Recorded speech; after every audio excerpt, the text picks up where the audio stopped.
a very warm welcome to the Bangalore Toastmasters Club.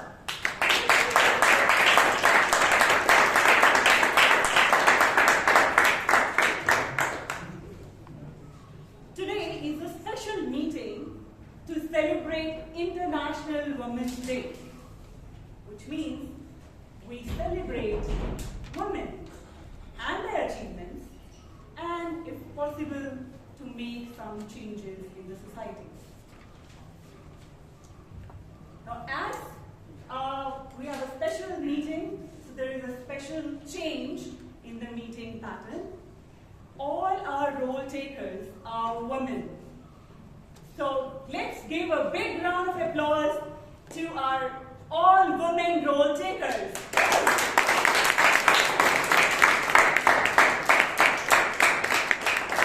Are you all excited? Yes. Men in the club? Yeah. Yeah? Okay, suddenly we were silent. Huh? Women and men, are you all excited? Yes. Thank you. Now, before we move forward, let me say a few rules. First, to avoid any distractions to the speakers, let's put our phones on silent. I will put my phone on silent too.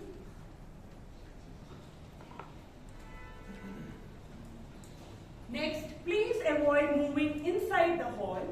And if you have to exit or enter the room, then please do so when you hear the sweet sound of an applause. And to avoid any disrespect to our listeners, please avoid talking on sex, religion, and politics. Are we all set? Yes. Thank you. Now, the woman power I am going to introduce you to is a software engineer from Drexel University, Philadelphia. She is an independent software consultant, mostly working with startups. Few of the things which I have found is that she is an avid reader, which is evident from her incredible communication skills. Do you all feel that? Yes. And she is also an absolute outdoor person. She loves swimming, jogging, and football. And we all have heard her swimming winning speech, right? Where she told us how she started on her swimming journey in the peak cold winters. Do you all remember? Any of you remember that speech? Yes. Thank you. Now this person is, I worked with her in the last subcommittee. I was part of her subcommittee. This term, I am working with her very closely for speechcraft and overall committee functions. And I find her extremely empowering. She bolsters my confidence in me all the time. And as you say that behind every empowered woman, there is an empowering woman. And for her, it is her mother. And it is her mother who made her join Toastmasters. Ladies and gentlemen, let's put our hands together in welcoming the empowered and empowering standing president for today, Chaitra Chandapillai.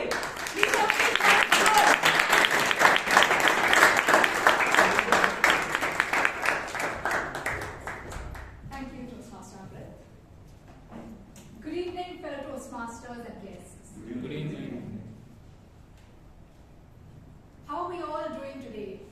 Good. Very How are good. you doing so far? Very good. Very good. That's great to hear.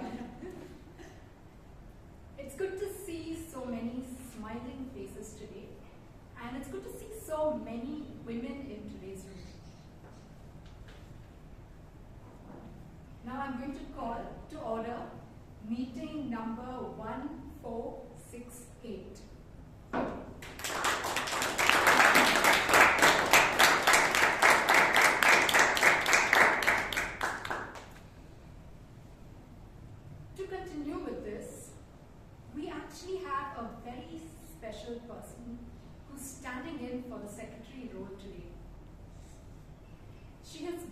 my mentee at Speechcraft, and it's been great working with her in Speechcraft. Can you help me invite Toastmaster Bhaavya Rampal to read the minutes of the meeting?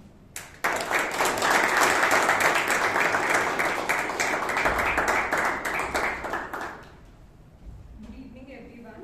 Good evening. The meeting number 1467 was held on 28th February. Theme of the meeting was Make a Life, Not Just a Paycheck, emphasizing on the fact that we should focus on holistic development, not just on professional growth, but also on personal well-being. And the word of the day was holistic, and it was used 5 times during the meeting. And the Best Speaker Award was won by Toastmaster Himani with a speech title From Shy to Snug. And the Best Evaluator Award was won by TTM Rajdeep Manwani. And the Best Role Taker Award was won by Toastmaster Vedana. And the Best Tag Team Player Award was won by Toastmaster Shreya. And the Best Table Topic Speaker Award was won by Toastmaster Rashi. For more details, you are tuned into Bangalore Toastmasters Club. Thank you, Toastmaster Bhavya. Members, are there any amendments to the minutes of the meeting for last week? No. Great. I now declare the minutes of meeting number 1467 passed.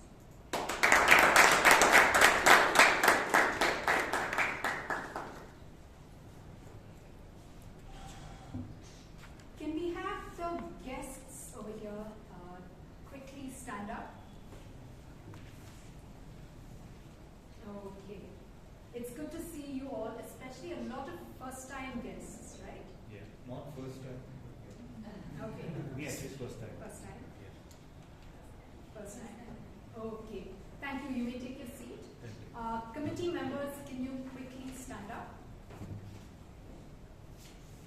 Dear guests, if you have any questions about Toastmasters, you can reach out to the committee members, either during the break or after the meeting. And there will be a briefing for the first-time guests after the meeting. Sure. Thank you. You may take a seat.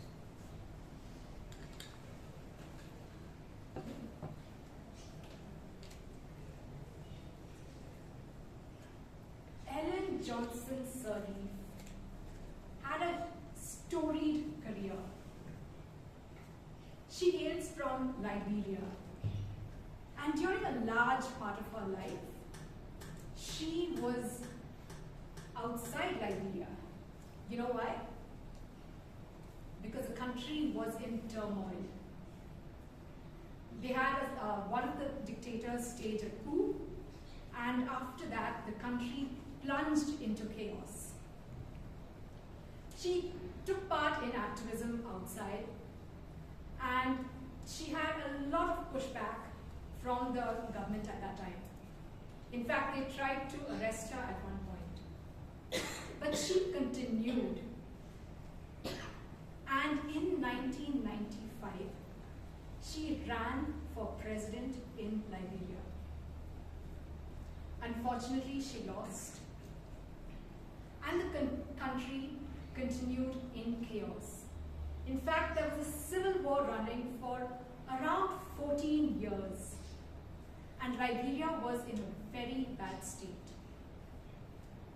Finally, in 2005, she ran for president again, and this time she won. This made her the first woman president of Africa to be democratically elected. Now, the important thing are the changes she made when she came into power. She brought in women into key roles of the government. Things like ministries like finance were held by women, which you don't see even in the Western world these days. And more importantly, she strongly believed that if Liberia had to have lasting peace, you needed to have women be integral part of the peace process. And so she constituted multiple committees led by women. They had a lot of discussions and they got a lot of feedback from the grassroots level, and Liberia slowly began to stabilize.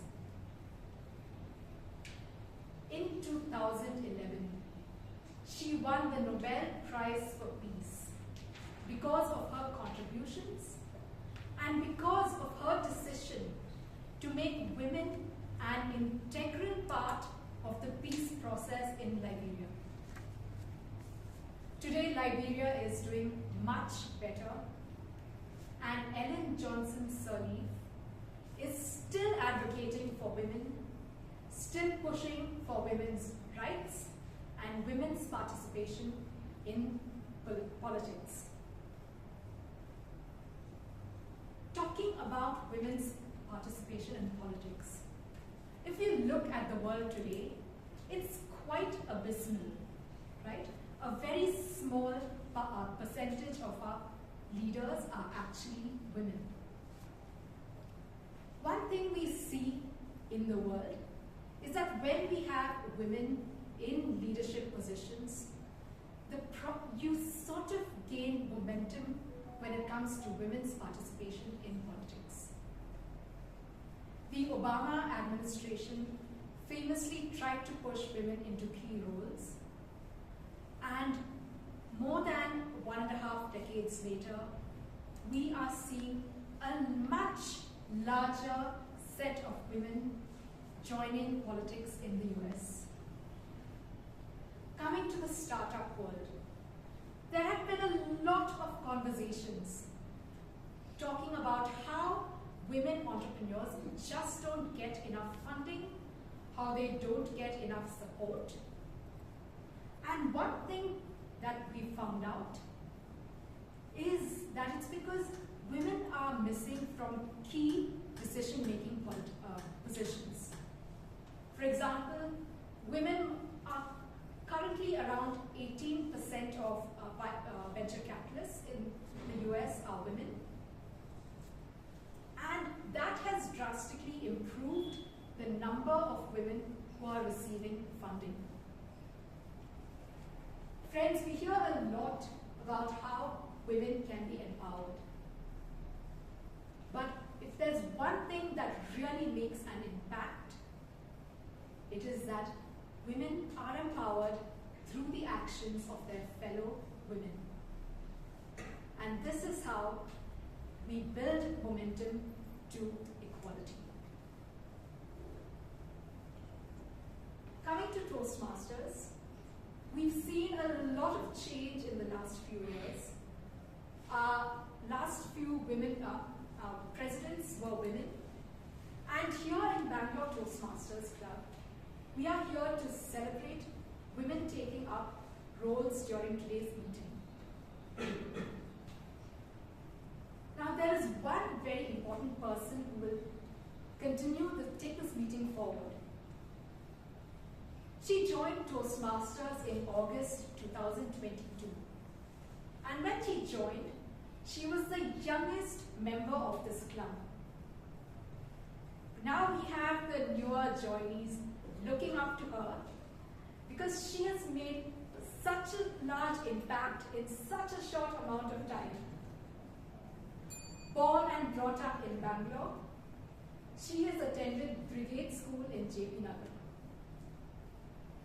She enjoys reading, doodling, and traveling.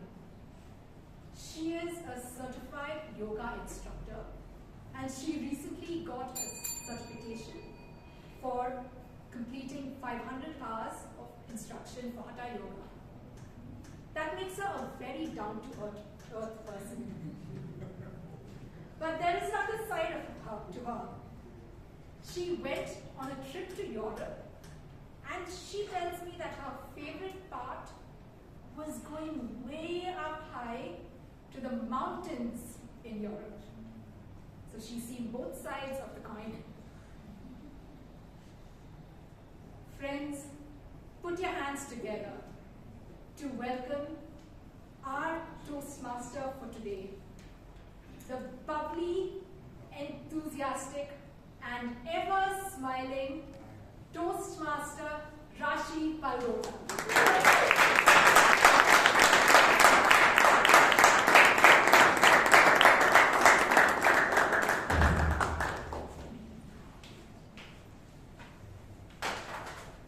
A very good evening to fellow Toastmasters and dear guests.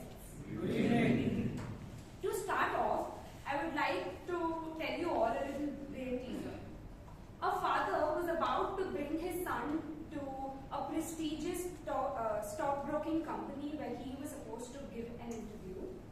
And just as they arrived in the parking lot, the son's phone rang. He looked at his father and who asked him to pick the call and talk. So the caller was the trading company's CEO, who said, "Good luck, son, you've got this." The son smiled, ended the call, and once again looked at his father, who was sitting right beside him. So who was this caller? How was it possible? Any guesses from the audience? Mother. Yes. Any other guesses that you have? I repeat. Okay. Anyone else? Any other guesses? So I think the first guess that we had was right. It was the mother of the son.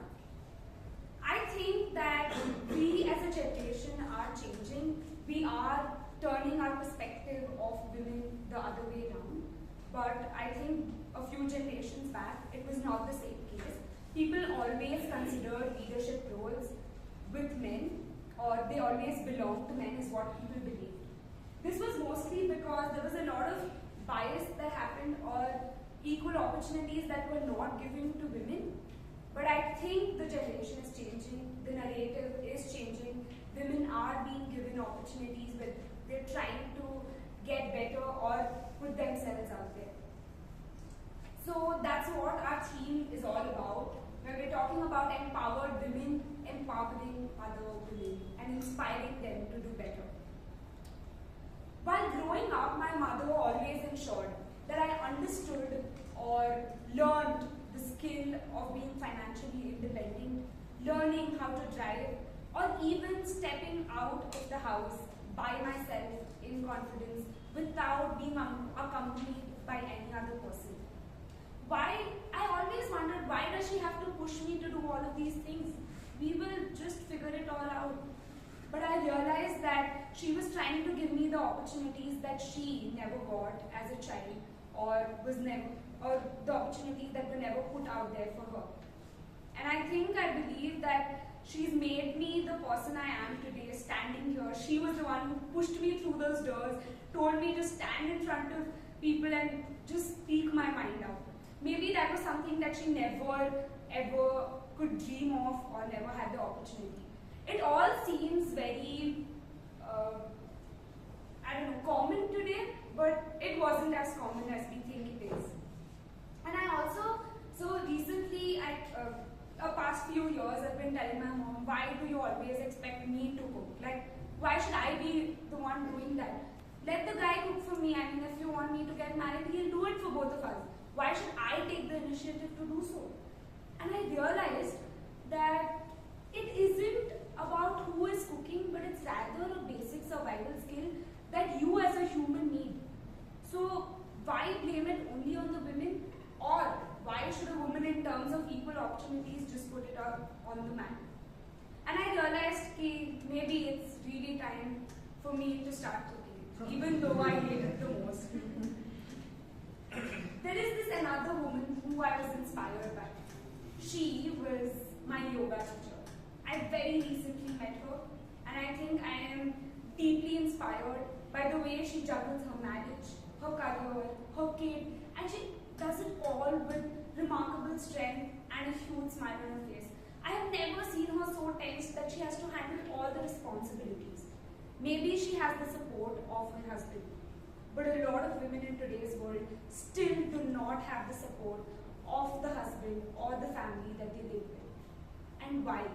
Why is it that women are expected to take out all the responsibilities. I'm not saying that you should equal the opportunities where 50% is done by man and 50% is done by women. But I'm just saying maybe when she needs you the most, why not be there for her? Maybe she does all the work one day, but the other day when she's not able to or when she's down, why are people not stepping up to help her? So I think these are some of the very tiny things that she doesn't even expect, but maybe if you do it for her, she might just be happy. And she does it with all her commitment, her dedication. And this is not just any woman. I am talking about all the women out there. They have never blamed anyone or put the headache on someone else's head. So why not? And I think that women and men in the society should be able to uplift each other, to be able to fulfill the theme, empowered women, empower women. Moving on, the idea of empowerment, of creating opportunities that once didn't exist, it deeply connects with our Toastmasters movement. This movement was founded by Dr. Rashi's Medley in 1924. And if you all can guess, women were not allowed at that time to be a part of this organization. It was nearly 50 decades later, around in the year 1973, when women were actually or officially a part of the Toastmasters movement. So I think we've come a long way since. These days we see women not only take up club roles, but also be club presidents, district leaders, and champions of the world championship speaking contest. So I think one last thing that I want to say is this space has become, this Toastmasters has become a space where, irrespective of gender, we are given the opportunities to grow as a person, to become better for the society and not just for ourselves. So moving on to the 3 segments of the Toastmasters meeting, or how it usually goes. The first segment is the prepared speeches. In this, speakers have prepared their speeches and they are ready to step onto the stage with full confidence. Table topics is the second one, which is the impromptu speaking. And over here, they lead, they adapt, and try to cope up with the situation they are in. The last one is the evaluations, where members are given constructive feedback on the foundation for growth. Just as mentors guide and empower the next generation, evaluations help us refine our skills and reflect. Leading this effort today is our general evaluator. She will be overseeing the entire meeting and giving her valuable feedback at the end of the meeting. To assist her in the role, we have the tag team players, also known as the timer, the hour counter, and the grammarian. To start off, the timer is someone who is a meditation enthusiast. She is working towards financial independence. She finds inspiration in Rani Lakshmibai and is actively learning new skills like swimming. Please put your hands together for Toastmaster Nisha to read out the guidelines.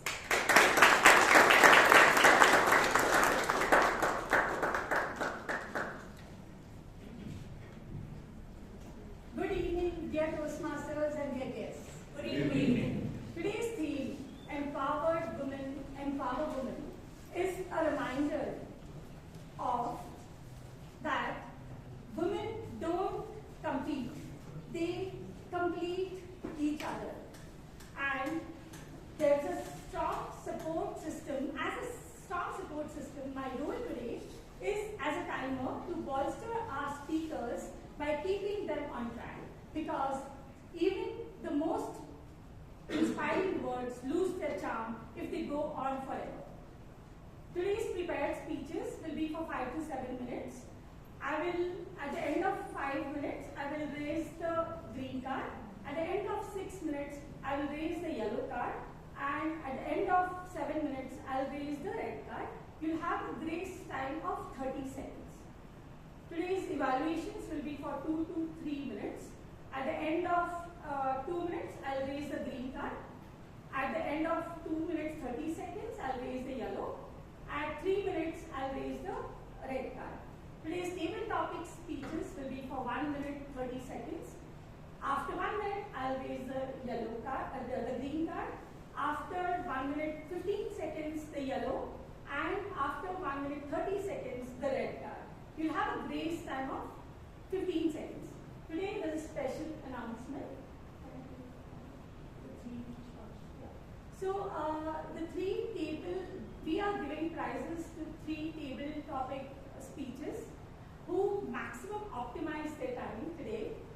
The contest is 3 prizes for table topic speakers who maximize the time for 1 minute 30 seconds. So, dear Toastmasters, let's keep it short, let's keep it impactful. All the best to all the speakers.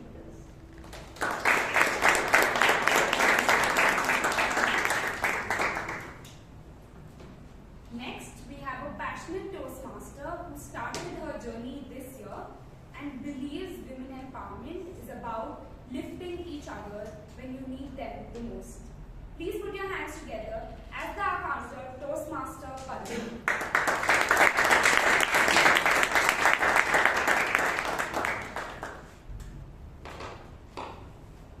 Good evening, dear Toastmasters and guests. Good evening. As women, having a voice and a purpose is very important. Having a voice is even more important without having the crutch words such as and so. So, for my purpose of this meeting is to bolster everyone and to be very mindful and to track all your R's and Ms so that we have a greater voice that is heard by everyone.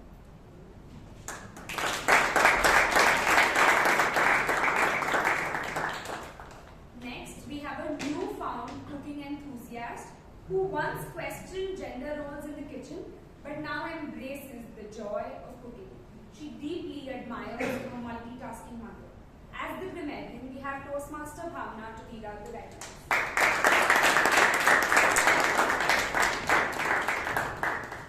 Good evening. As a grammarian, it is my responsibility to pay close attention to all the speakers listening carefully to their language usage. It is also my duty to introduce the word of the day, which is bolster, to support something or make something stronger.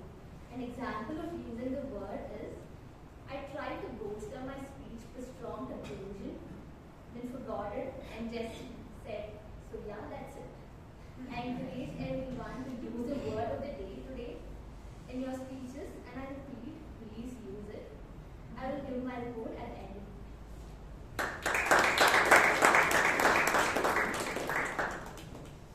Are you all ready to start with the first segment of our meeting, the prepared speeches? Yes. Yes. Yes. Yes. Please show some excitement for the speakers. Yes. Yes. Okay. As the first evaluator, we have someone whose passion project is to overcome her shortcomings, one of them being to master her skills of public speaking. And she also believes that women have the power to do whatever they want. And by whatever, she means whatever. So she thinks they just undermine themselves by not being at their full capacity. So as the first evaluator, we have Toastmaster Amrith to read out the guidelines.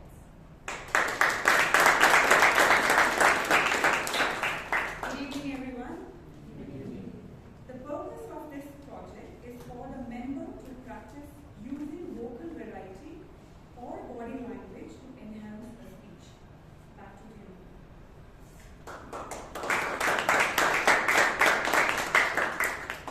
The first speaker for today's meeting is someone who's exploring coaching and teaching this year. A conversation with her grandmother revealed a surprising perspective on societal norms, bridging the generational gap between her and her grandmother. In 2024, she took a solo trip to Udaipur, embracing her joy of independence. As the first speaker, we have Toastmaster Shivangi Bhatt with the speech title, What is my destiny? What is my destiny? Toastmaster Shivangi.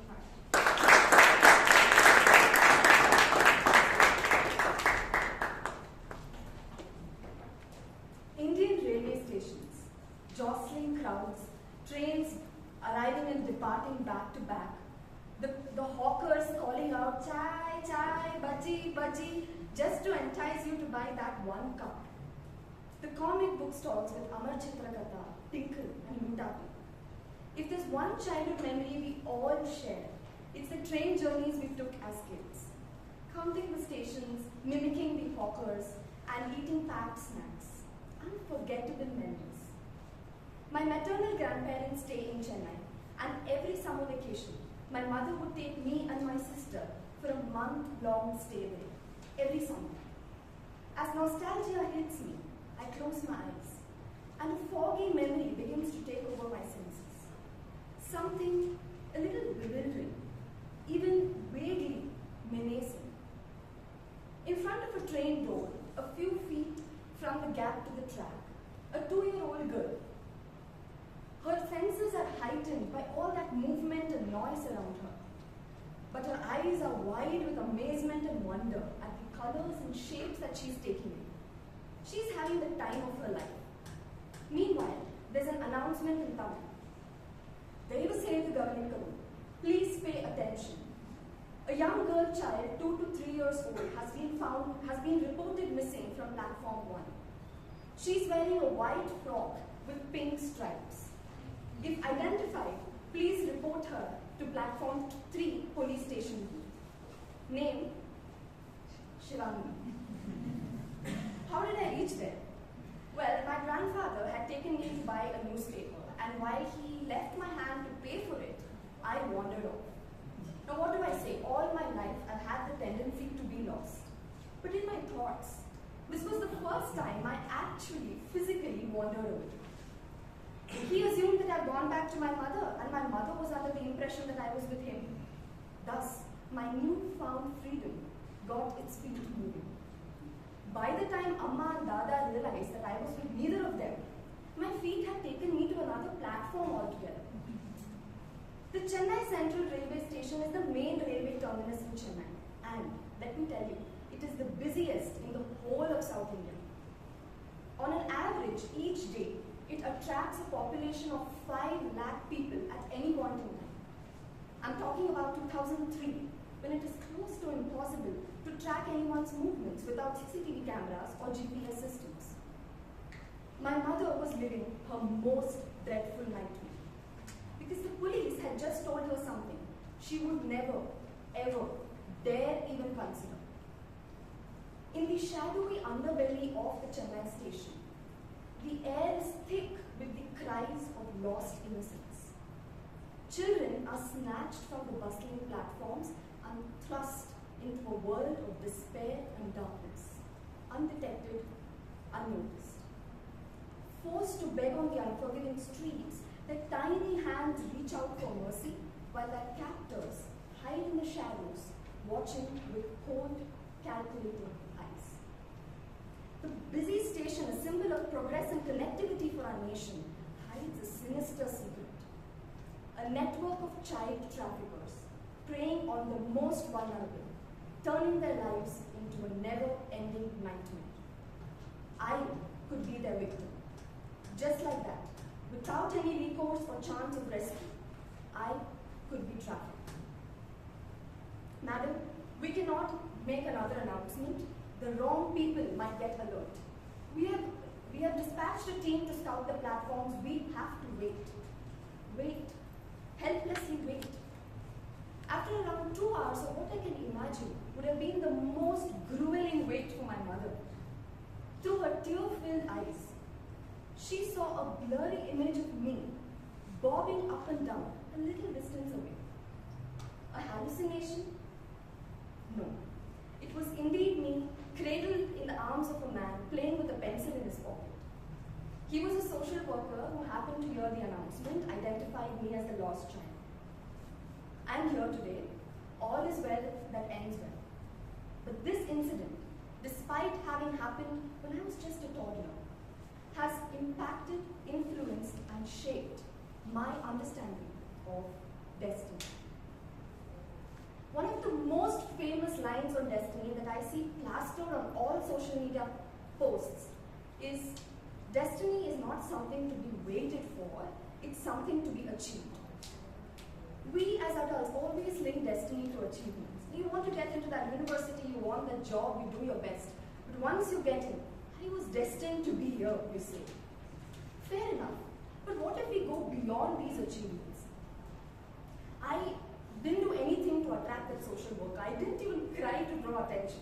I was on my own, he happened to be there on his own. This is not an achievement yet. It is one of the purest forms of destiny. Think of it like this, we all have two destinies, destiny 1 D1 and destiny 2 D2. D1 is the destiny that is given to us on a platter, like the family we are born into, or the health condition that we have at birth, or the accident that you suffered with absolutely no fault of yours, the coconut which missed your head by just a few centimeters. But with the help of this D1 and a few conscious efforts, we create D2 for ourselves. Like in my case, this incident pushed me over time to ponder on the concept and idea of destiny. And then I put the conscious effort to articulate my thoughts into a speech. I'm going to complete a level in my pathway. That's an achievement. That's a destiny that I've created. So today, as I carve, sculpt, nurture my destiny, the destiny I want for myself, it humbles and bolsters me to believe and know that there is a destiny for me that already exists. This one is a culmination of all the things I have and I don't. It's a boomerang of everything that I give the world. It's pre-written by a higher power, yes, yet it's very much rewritten, directed, and played out by me. So what is my destiny? My destiny is to make a destiny with the destiny I already have. My destiny is to make a destiny with the destiny I already have. And let's admit it, so is yours. Thank you.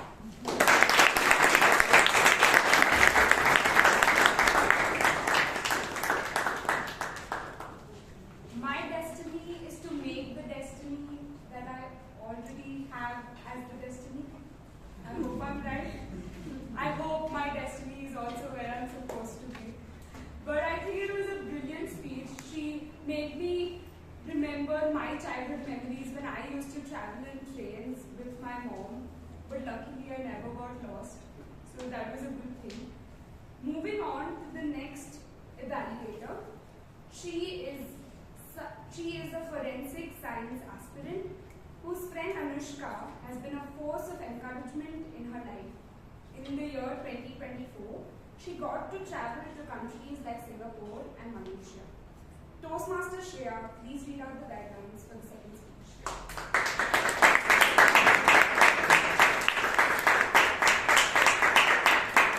Good evening, Toastmasters. The purpose of this project is for members to practice using vocal variety or body language to enhance the speech. Over to you.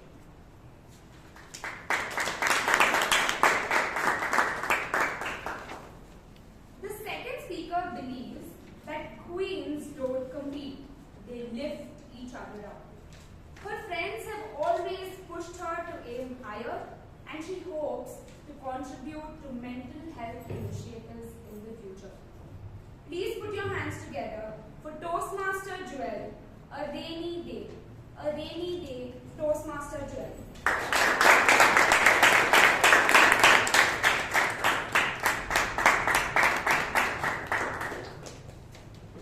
You can't control the winds, but you can definitely adjust your sails.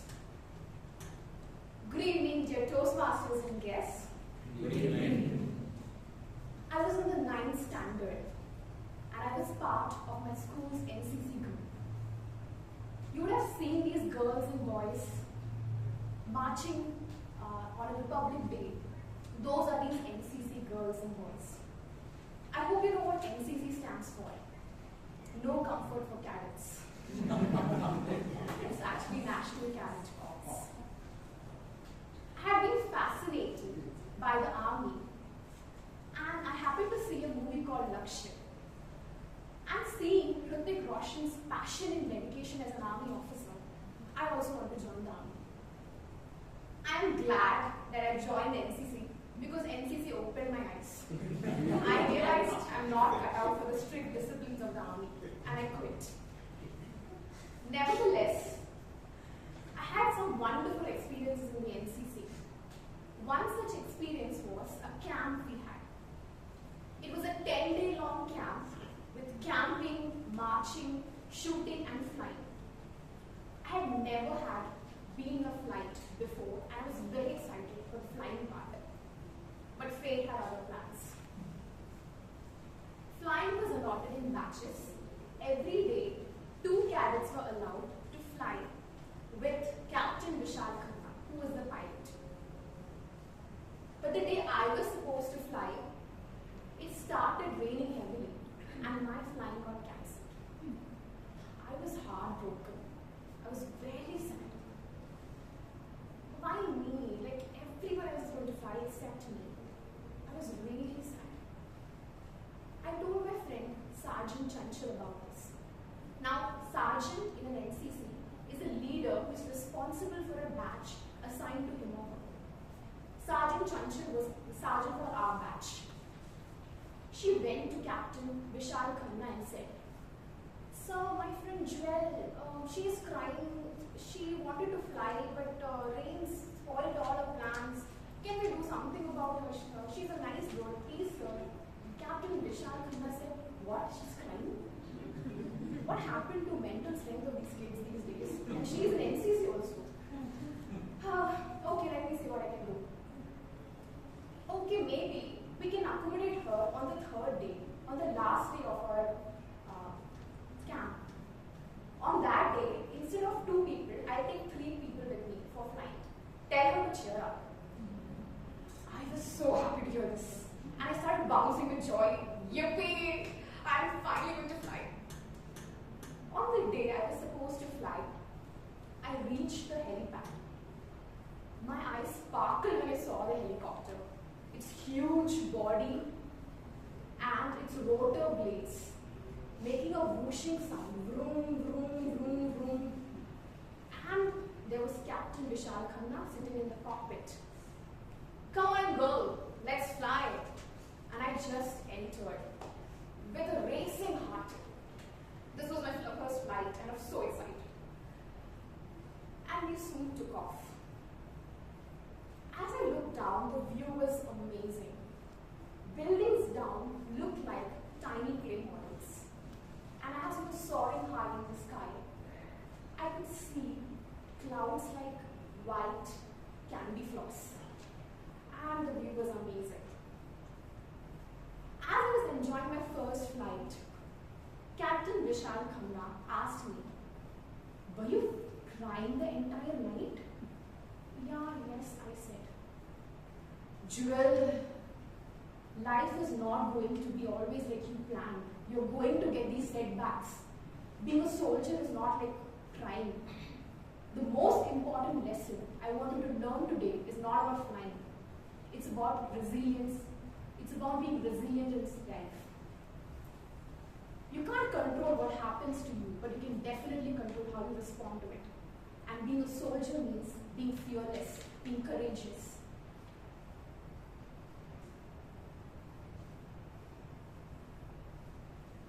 Ever since that, Captain Vishal Khanna's words have stayed with me.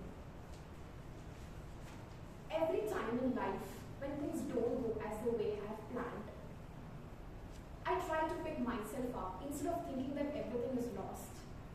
I try to tell myself, this is just a rainy day. Sunny days are on the way. You're going to fly again, and trust me, the view is going to be insane.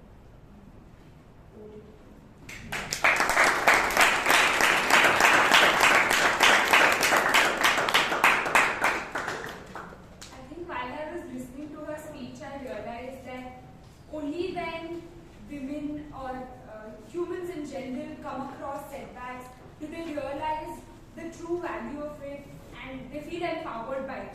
Otherwise, it's just all things brought in the platter.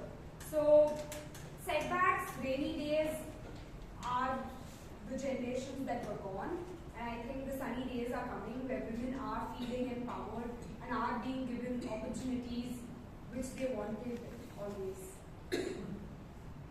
The next evaluator is someone whose passion project is to start a gathering club, providing the new generation with a platform to express themselves, communicate face-to-face, and be heard. Please put your hands together for Toastmaster Smita Roshi to read out the guidelines. Good evening, Toastmasters and guests. The speaker is attempting level 2 speech from dynamic leadership. The purpose of the project is for the member to learn about different communication styles and to identify her primary style. The purpose of the speech is also for the member to share the impact of her style on others. Over to you.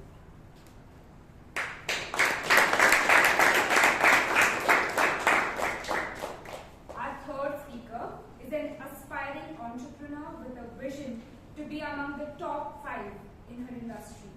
She admires Indira Nuni for her sharp focus and incredible success, drawing inspiration from her. To her, empowered women gracefully juggle multiple roles, excelling in both work and home without seeking applause. Please put your hands together for Toastmaster Shelma with the speech titled Toast Holidays, Toastmaster Shelma.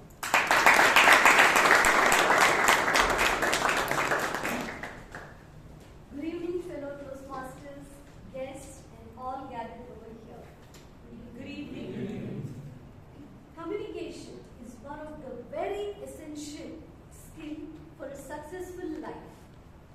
Communication is an art for a leadership career. And if you want to be successful, you have to be very good at communication skill. Today, I am here to present the speech on understanding your communication style. For this speech, I would like to take you all through holidays. That is the title. So here, I will do a small role play to understand. It is a conversation between a customer and a travel counselor. So you can just go through this conversation and identify your communication skill. Later on, I would explain to you how one of the communication skill or few of the communication skills which has helped me to be a successful entrepreneur in my travel and tourism industry.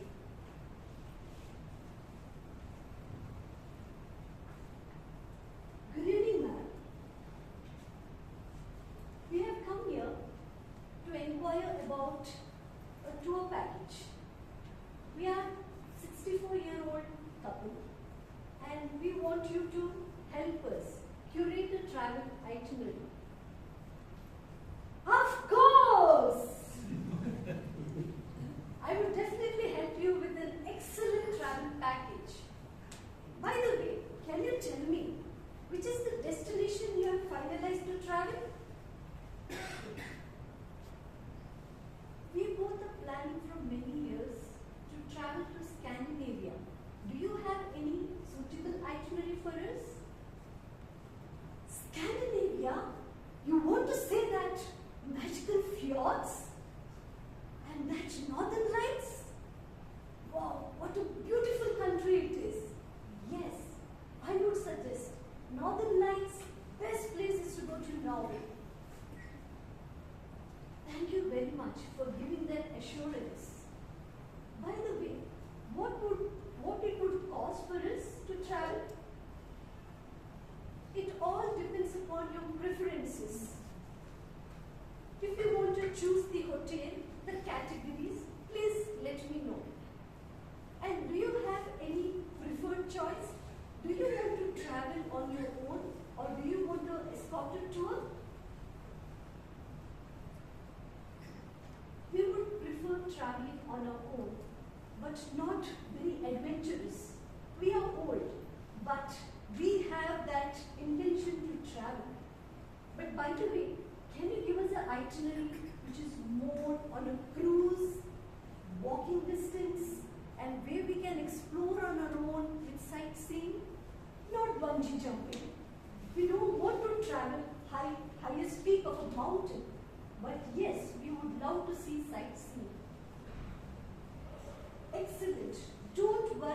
about you.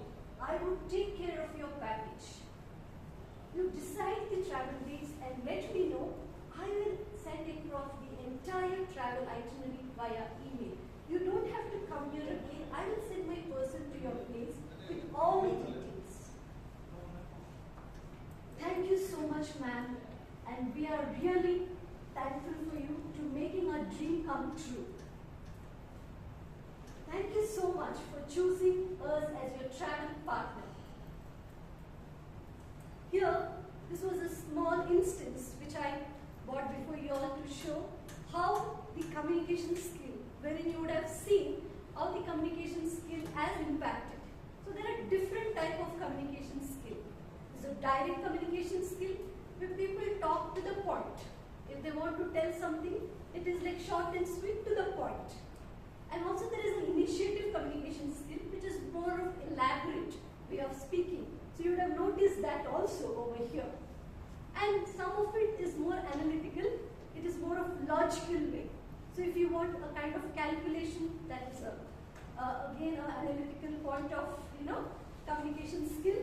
And then finally you have supportive, which is more of caring and a supportive kind of skill, that is called as supportive communication style. So among all this, when I deal, because since I am a travel consultant, when I deal to my client, I would have to have all these different communication skills. I cannot be always to the point to my client. I have to expand my discussion and I have to explain to them. And according to their thought process and how they communicate. So to get into a business and to improve your business, you have to first understand the other person's point of view. And if you are able to understand, it is easier to sell a product. Not only it would bring and retain the same customer, but they will bring you more customers when they come next time. And it is over the reference you grow and your business improves. So this is what I have experienced in past 2 years of my entrepreneurial journey. And yes, communication skill has helped me a lot and to become a successful entrepreneur. Over to you, Toastmaster Rashi.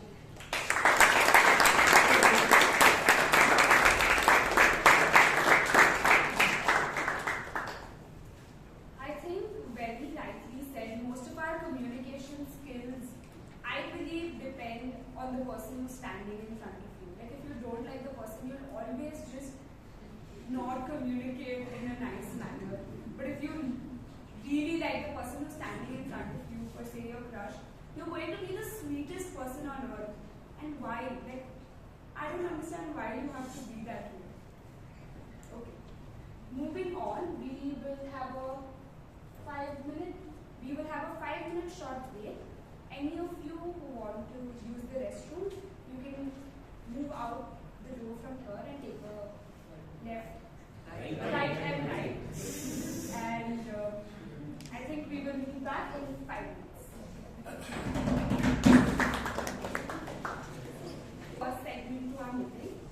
Moving on to the next most amazing and exciting segment of our Toastmasters meeting, the table topic session. To lead this session, we have someone who dreams of launching a podcast, believing women should uplift rather than tear each other down. Her mother has been her greatest supporter. One of her most unforgettable adventures was getting lost in the Swiss Alps with her husband until a kind local rescued them. Please put your hands together for Toastmaster Himani Pandey as the table topic master.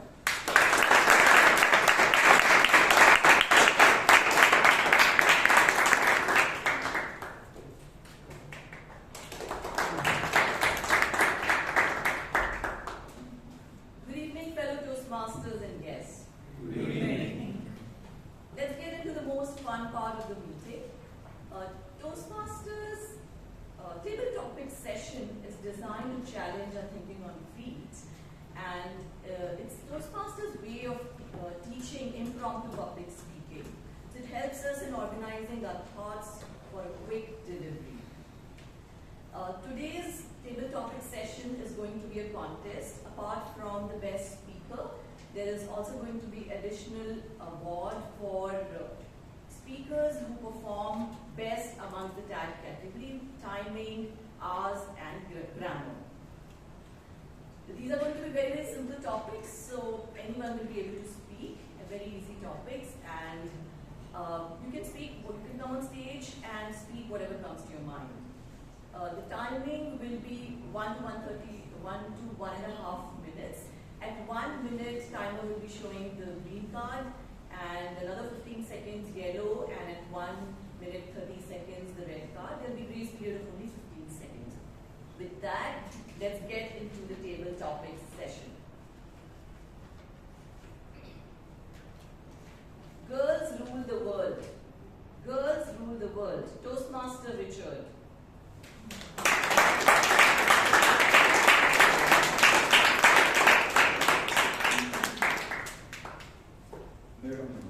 Table topic master, Toastmasters and distinguished. Yes, there's no doubt that girls rule the world, and we will know this more whenever we see America. Whoever is represented in negotiations, they happen to be women. And women, wherever they go, they bring compassion and affection to the thing which they deal with. But women have made rapid strides, and to be very much grateful, I can say that I have been greatly benefited by the contribution of women who have always advised me to choose the leadership positions in my career. And they told, whenever I was reluctant to take a manager's position, they told a lot of people who had no capacity, they have taken the manager's position. Why you lag behind? You go ahead. This has been by other managers, even the executive director or chairman. I really owe whatever I am today to the women leaders under whom and under with whom I have worked. Over to Madam.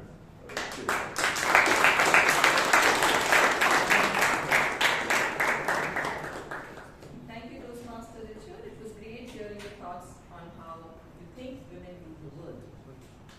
Moving to the next topic.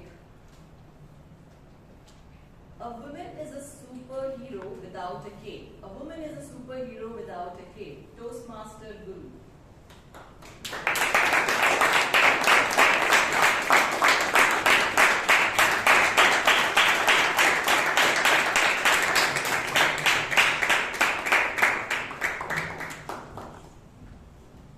Good evening, Toastmasters. Happy International Women's Day for you, all the women's club. No doubt. You want? Yeah. So no doubt, woman is a superhero always. To my life, if you look at my daughter, she created history for me. She's doing a medicine now. So she's a super hero for me. And if you look at to my family as a whole, my grandmother, she is the one. She is responsible to our family today, what we are enjoying. So I've seen 4 women in my life, from my grandmother, my mother, then my wife, and my daughter. Great part is because of them I'm here. So I don't know about the entire globe. For me, they are the globe, they are the life, and there's a beauty. I can see them, and I feel the woman is the one for everything. So if you look at the entire thing comes because of the woman only. Without woman, there is no universe. The universe comes from women. So I always feel that without women, nothing can be happen. Women are always very important in our life. Because of them, I feel I'm here. I'm talking to all the people. Once again, happy Women's Day for everyone.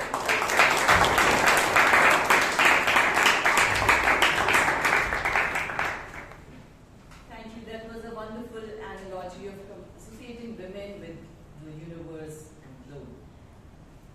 Next topic, women may not be perfect, but they're always right. Women may not be perfect, but they're always right. Toastmaster Ganesh.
Perfection and so many claims that they are right. So I've realized how to deal with this, because many times upfront that this is just not going, what they're saying just doesn't make sense. But realize over time the best thing in life is to optimize decision for peace of mind. So whenever they say, hey, we need to go to this restaurant, I know for a fact it's extremely expensive. You will be burning multiple holes in my pocket. So now I say you should go, but let's go on your birthday. And that birthday is at least, 2-3 months away. So by then they'll forget. So like this, cleverly, one at a time, I am figuring out a way how you can not get into argumentative mode, but somehow buy peace till the end. So yes, they are not perfect and they think they are right, but what choice they have?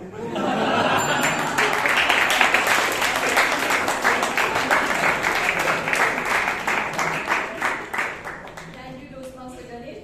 Thanks for teaching us the tactful ways of dealing with women. Next topic.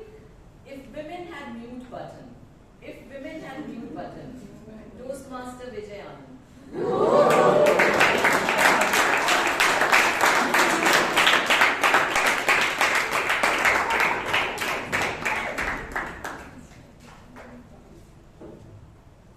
Next to impossible for a lady to have a mute button. Madam Master, fellow Toastmasters and guests. Even without having the mute button, they make the men become mute. An example, this man was at the club having a couple of drinks past midnight. So then he told the boy gang, hey, I just quickly called my wife and ask her whether I can stay back another hour for a couple of drinks more. He called his wife and said, I want to stay back an hour. Listen, I'm going to give you 4 choices. After that, I'm going on mute. He said, what are the 4 choices? Choice A, don't expect an yes to stay back 1 hour. Choice number B, the answer is a no. You can't stay. Choice number C, what do you think? Apart from a no, expect any answer? No way. Now, I'm wondering, what do I do in the 4th choice? He said, okay, must be the 4 choices for me. He says, what is the 4th choice? The lady said, any one of the 3 choices, A, B, or C. And she went into mute mode. Now friends, what would the poor man do? He told his friends, see, you think ladies don't give us a choice. They give us a choice and they become mute.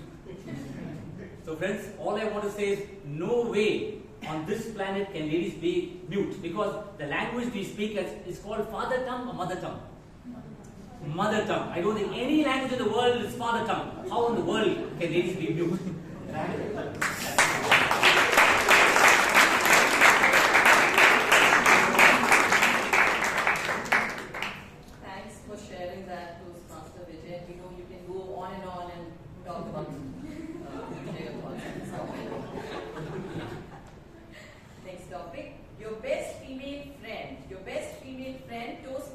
Mahesh, Lokesh.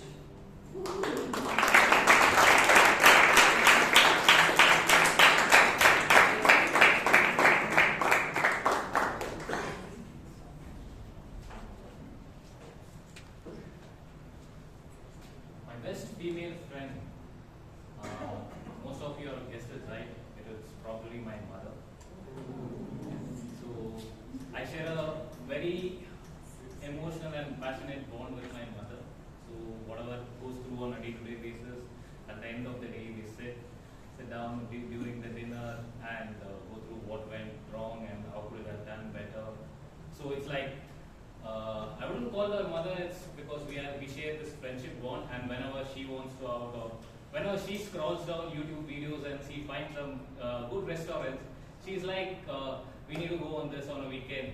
So I make sure I take her out on those weekends and make sure she has the best time, right? So as a children, we got to make sure we give the best. As men, right, father, they are always out on their business. They usually, if you ask this restaurant, they'll definitely be like, oh, I didn't know about this. But inner me, they always says that they have already been in that restaurant, right? So that's how. But being a friend to my mother, it's like the best thing I could say. And I think women are very good at sharing this emotional feelings. So over to David.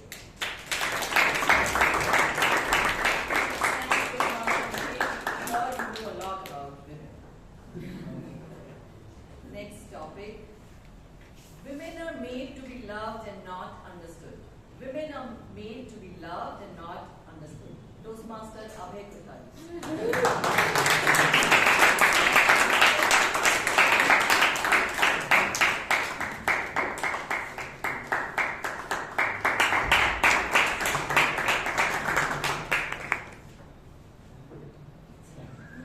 Topic master, fellow Toastmasters and guests. There is a saying that you don't need to be loved and you only need to be understood. But does that apply to women? I ask all of you.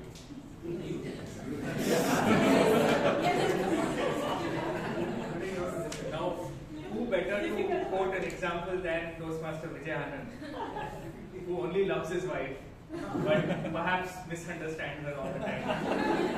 And we've seen numerous examples of him quoting stories about Auntie and himself. But I think women are definitely meant to be loved and to be understood. And primary reason is, I think, a lot of my understanding of this comes from, of course, being married and, of course, observing my parents. And a lot of times I know that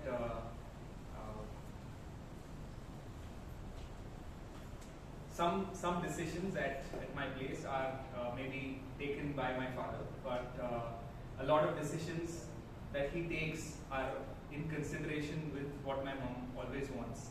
So maybe at times he does not understand her, but I think he loves her enough to just forget everything else and take decisions that she really wants. So I think women are really meant to be loved and to be understood. Thank you.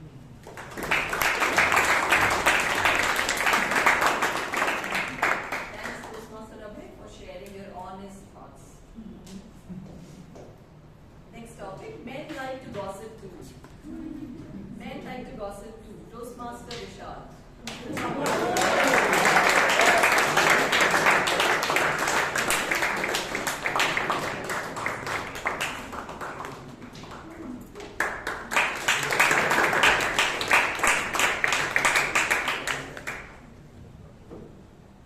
In the book Sapiens, it's said that gossip is one of the reasons why humanity has become the apex species. I thought this was a far-fetched idea because I had never seen two men sit down and gossip. Every time I sat down with my friends, we talk about cars, crickets, superheroes, everything under the sun, but never our own lives. We led uninteresting lives, but that's not the matter. And this belief stayed with me until 2024. I had the good fortune of going for runs in Kavan Park with the likes of our Toastmaster Brian and Toastmaster Tarun. And let me tell you, when I was running between the two of them, I have heard more gossip come out of their mouths than any old woman or any old man I have ever met. It was like I was standing among uncles talking about that was one of the topics. Distinguished Toastmaster Vijay. But this is when I was disillusioned. I finally realized gossip is not gender biased. Everyone does it. I'm the only fool who hasn't gotten on the bandwagon. I will also soon, with the training of Toastmasters Live, get on this bandwagon. Over to you, Toastmaster.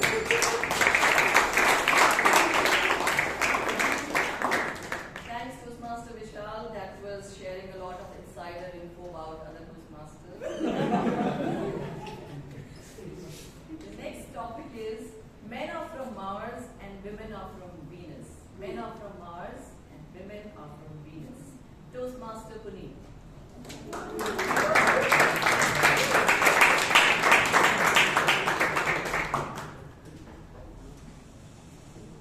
Yeah, men are from Mars. I don't know about women yet. Having studied psychology to an extent and how neurology works, it's amazing how different men speak and how differently women communicate amongst themselves. It's very stark. I remember growing up with, at least an extent, with an all-boys circle, and then to a larger extent with an all-girls circle.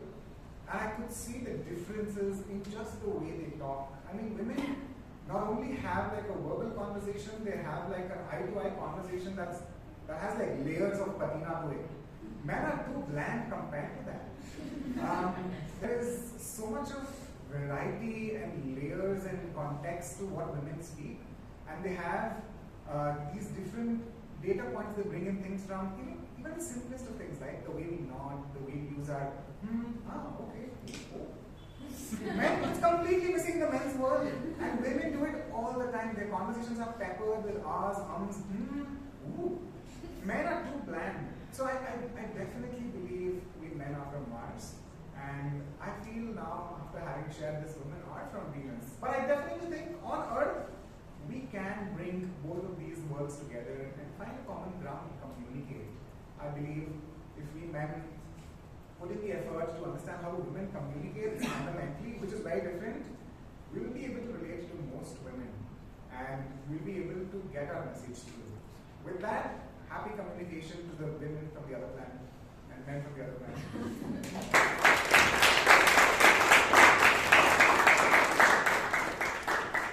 Thanks, Toastmaster Puneet. That was a wonderful conclusion to the topic. Next topic, happy wife, happy life. Happy wife, happy life. Toastmaster Shashank.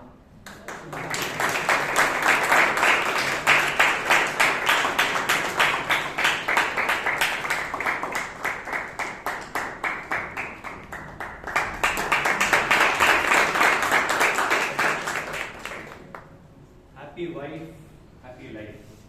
Before I got married 4 years ago, I had this point that I want to be the best, I want the best. But when I got married, my perspectives changed. Because now I started wondering, if I want the best, my wife will get the second. And no matter how good or what she gets, there's always some flipping about it. So I had to change. Since then, I had to sacrifice a bit just to make my wife happy. And believe it or no, it actually works. I'll give an example. We moved to a new house 3 months ago. I had complaints against her every single day. In fact, if I'm wearing a nice dress today, it's she who will keep my dress ready on the bed every day. If I have to eat something, she will keep the plate ready. If I have to go out, then again she will pick my dress. So she's always there. However, I always had complaints if it came late. When I put on her shoes, I mean, I really can't put her shoes, but when I put on her shoes for a day because she was out of town, I realized how tough the job is. Actually, I had to do my own stuff all by myself. I had to pick my own clothes, which is a challenge for me. I had to, again, cook my own breakfast. I had to get ready. I had to clean my cat's litter. When I realized what she's going through every single day, that is when it actually hit me that she's going through all of this just because of me. Once she came back, I woke up before she did. I made the bed. I cooked the breakfast when she came out of the shower. That was maybe the happiest day of our lives because she had tears in her eyes. And that is when I realized it's good for us to acknowledge the efforts made by them, because if we keep them happy, they will literally keep us happy throughout our lives.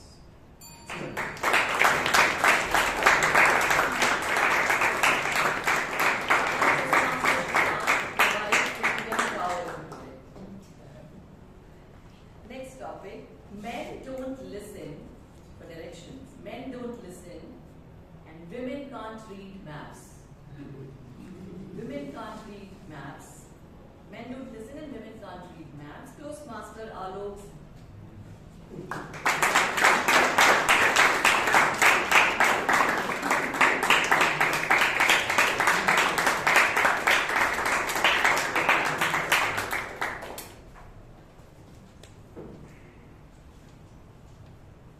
As a man, I can't understand such topics. Today, I think that's been the scenario. It's a tightrope walk. That's what Abhay and I have been discussing, to volunteer to share our views on these topics. I think it's a tightrope walk. Men don't listen to directions. Men don't listen to directions. Women can't read maps. Okay, so where is this direction coming from? I think that is the question. Is that direction coming from another man? Or is the direction coming from a woman? Oh, it's just roads, is it? I think that makes my life a lot simple. If it's direction on roads, then I don't think we're directionally challenged. I mean, yes. I don't think we are directionally challenged at all. So men can find directions. I am pretty okay at it. Maybe Google Maps has now rendered us a little incapable of finding out directions, but I think we are okay with directions. Now coming to the second part, which is women can't read maps. No, I don't think that's true as well. I don't think that's true as well. I am sure there are a lot of solar travelers here. Solar travel women? Shivangi, yeah, she got lost even before she could read a map.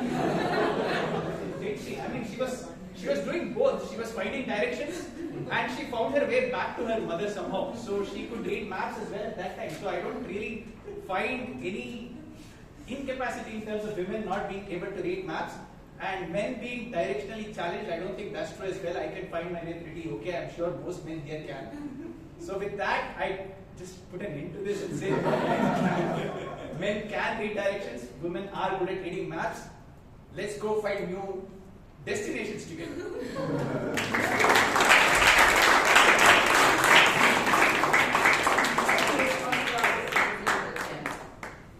Next topic, men like to wash dishes more than women.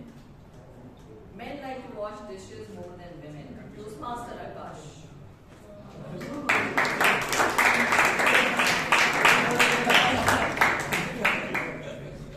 Lately, I introduced a new rule in the house where each person washes every single dish that they take. Plates or cookers or whatever. For example, I made Maggie the other day. I washed it by myself. So each person is self-sufficient. So there is no responsibility for one person to wash everything. So I regretted implementing this rule immediately after it started it. But then I began to think about ideas about, for example, my college project or something like that, just washing the dishes. And it began to work very well because during my last semester, I got the final implementation, the idea for my project while washing dishes. It was a eureka moment basically. And it went so well, my presentation, the teachers loved it, and we actually got funding for this from a company to implement it physically. Since then, I volunteered to wash the dishes every single time, every night, because I hope I had to have more eureka moments like this, so that it helps me in my college, and it obviously reduces the work on the other members of the family. So yeah, I think washing dishes is kind of underrated if you ask me, because this thing cooks that time. It's the only time it cooks, if I'm being honest. So yeah, washing dishes is kind of underrated, and I think men should try washing dishes more because that's when my ideas will click. Thank you.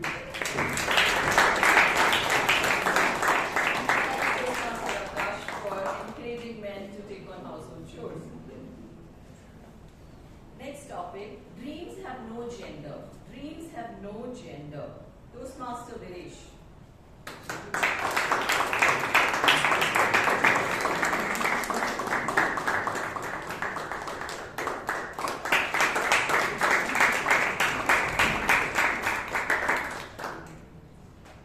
I don't think I should agree with this topic either. Dreams don't have gender. Because some of my dreams that I'm discussing with my wife, it mostly comes from my wife. So I think in my case it has gender. My wife dictates what my dream should be.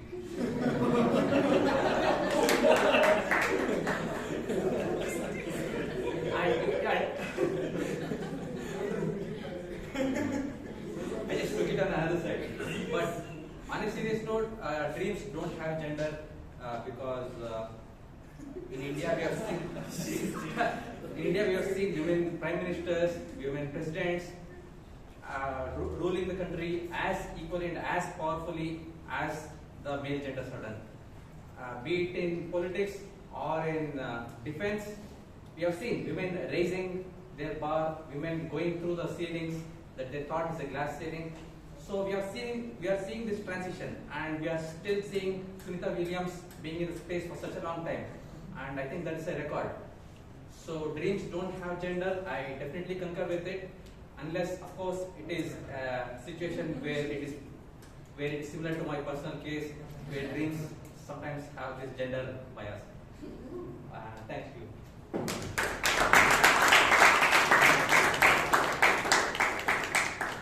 Thanks, Toastmaster Viresh, for sharing a lot of great information. Next topic, men can be powerful allies to women. Men can be powerful allies to women. Toastmaster Girish.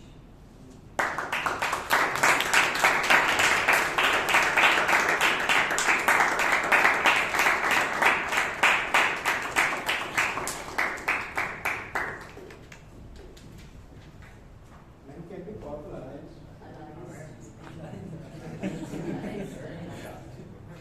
Allies. No, sorry, I didn't get it. Allies. Allies or allies?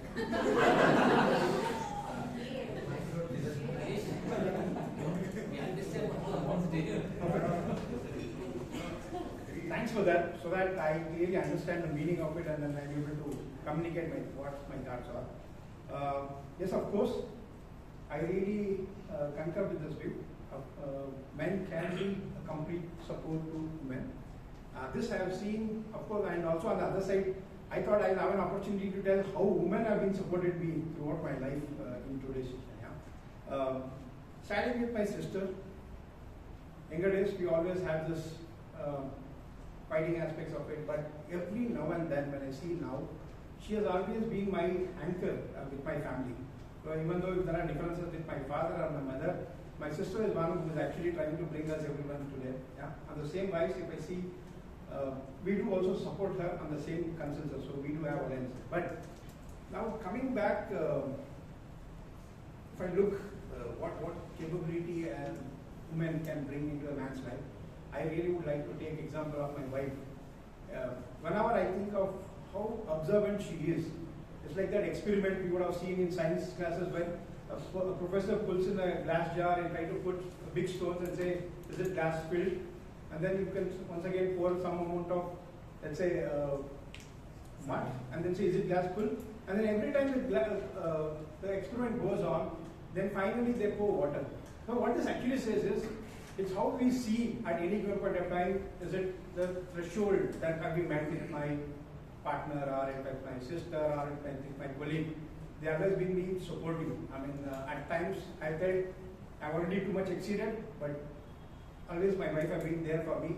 So with this I would say, of course, with our support I'm here. Thank you very much.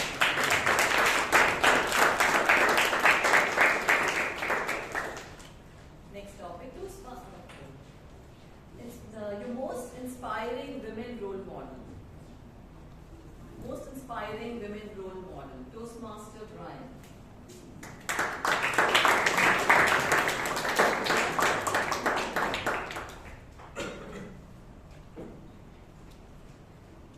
My most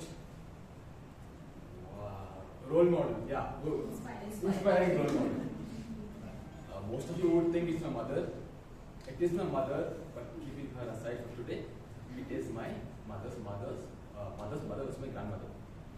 Why do I say so? I would say she has given me more heart attacks in life than my own mother. She has been admitted to St. Martha's Hospital she has been in the hospital more number of days than the doctors there itself. My grandmother is more dear to me because obviously owing to her lovely stories. And she doesn't say stories about someone far, far away. It's her own stories. Growing up, my grandmother was the sole person who, put out, there was my grandfather obviously, but he was an alcoholic, unfortunately. And my grandmother was the only person who had to raise the family. And I still remember she mentioning that we get only 11 rupees a week back then. And with that amount of money, she raised 4 children who are very well settled today. And my grandfather still exists. He has not passed away. Now he's supporting my grandmother. I don't know for what joy. But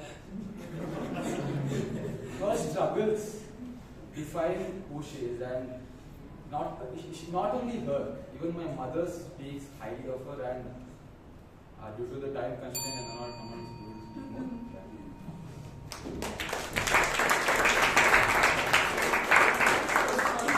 That is really inspiring and encouraging. With this, we come to the end of table topics session. You all supported it very well. Thank you for having me.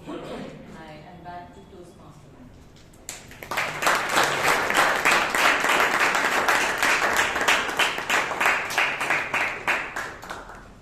I think it was indeed a very exciting session where we heard honest thoughts from men about women, and I hope these thoughts either become better, not worse, but better and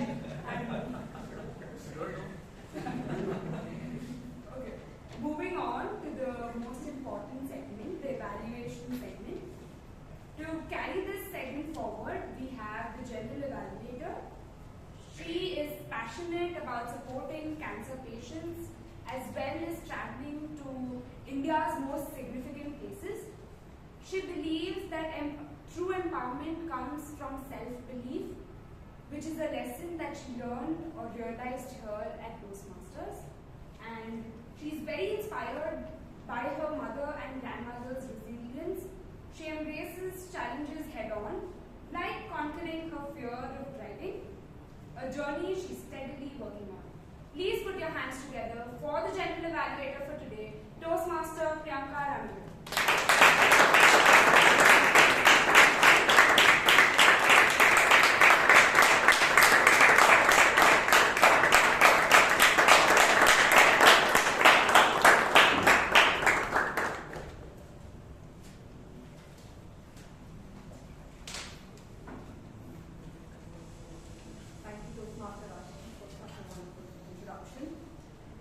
Very good evening, fellow Toastmasters and your guests. Good evening. I firstly would like to say kudos to our VP Education, who has successfully tied this entire meeting, who got all the women role takers take up the roles, and had a very great meeting today, in my opinion. And just not that, we had a lot of last-minute changes. Those last-minute changes are very well handled. Let's give it a huge round of applause.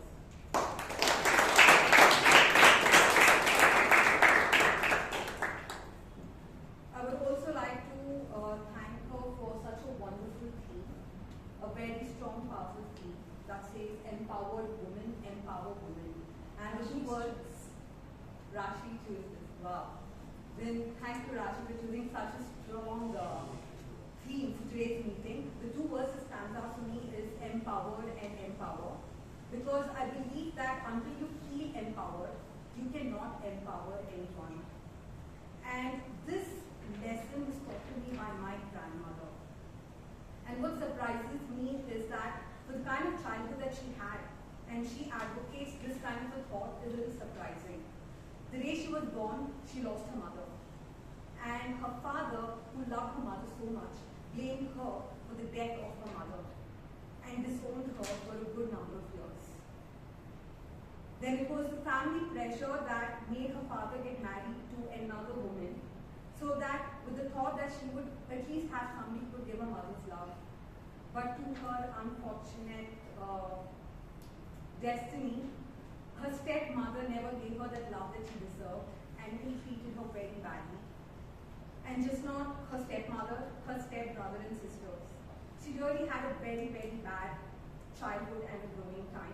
Her life only changed when she met my grandfather and his parents. That's when her life completely changed.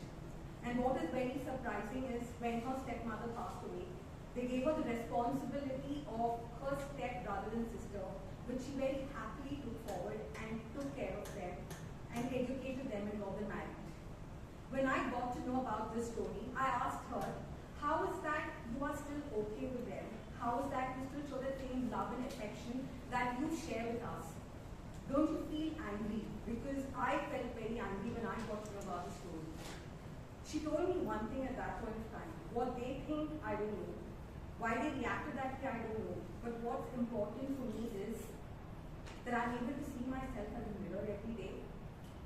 Whatever action that I do, I'm able to truly answer myself. If not the people, at least to myself. And she told me the same thing. Whatever you do in life, just be very true to yourself. Because when you're true to yourself, you will achieve whatever you want. And I think that's what she achieved. Though she was an homemaker, she achieved building relationships. Relationships that she built everywhere is what I think her children and we grandchildren are bearing the fruits of that. And just not that, she was blessed with 7 daughters.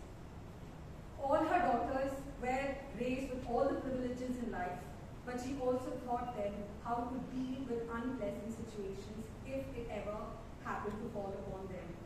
So she's been a big inspiration to me and a big lesson to just be true to yourself. And I believe if you're true to yourself, you will empower yourself and just not that, empower others.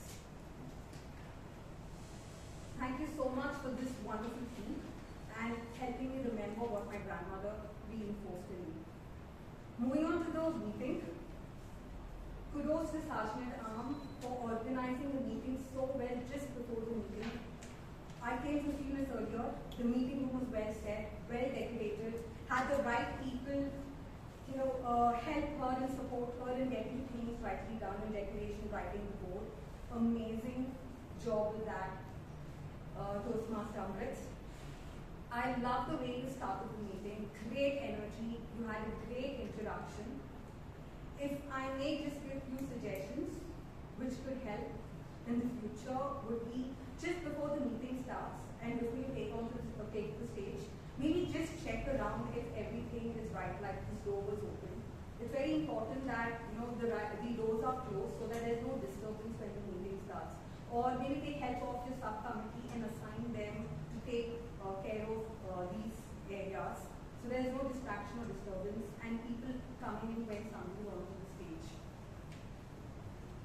Second one is maybe something that you could challenge yourself is the 3 rules that we keep on reinforcing every meeting. Maybe you could bring it in a very innovative way, saying that we all have a lot of listening issues. Maybe to just work on listening, just like keep our phone silent and pay all our attention. Like something very different in terms of bringing those rules forward. Otherwise, a great job. Let's give a huge round of applause to our partners.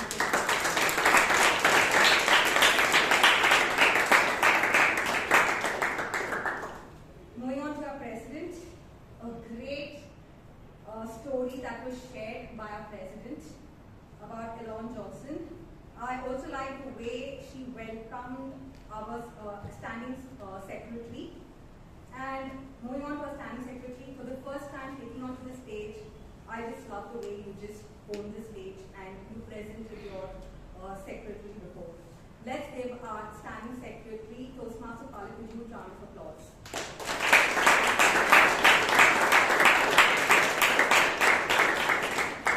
I also like the way our president introduced our Toastmaster of today. A great introduction. Just a few suggestions, if I may. One is, I think you forgot, there's something of practice that we have is the way we welcome our guests. We welcome our guests with a huge round of applause. That was missing. And when you were telling our guests about the committee members that they could reach out to, you could have also mentioned about the BPM subcommittee if the widespread membership is not present, they could, connect with after the meeting as they were not sure who they had to meet. So these are the two things.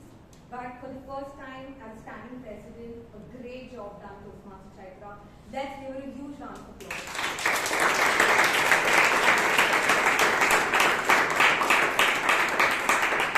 I will share my feedback for the Toastmaster today at the later of the meeting. We'll move on to the speeches. The first speaker was Toastmaster Shivangi Bhatt, who was evaluated by Toastmaster Amrith, and I would like to call the evaluator to please share her evaluation.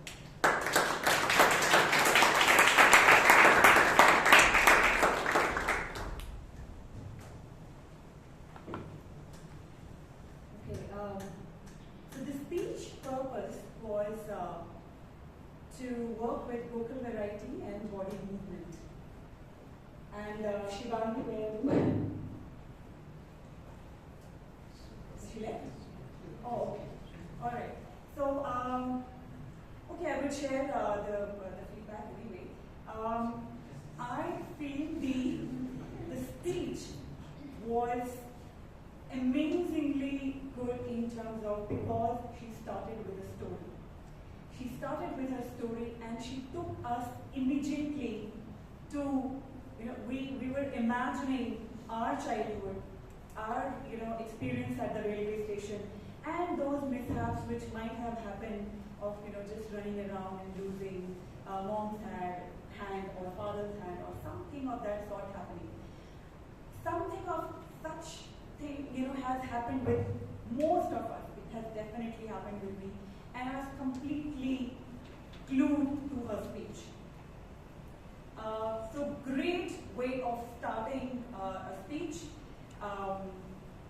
And not just like those incidents, but even the horrific world of trafficking. Even that brief introduction that she used, or the innocence wandering of a child, the way she introduced all of that was immensely good. The best part was that when her opening moved to the body and again to the conclusion, I had no idea.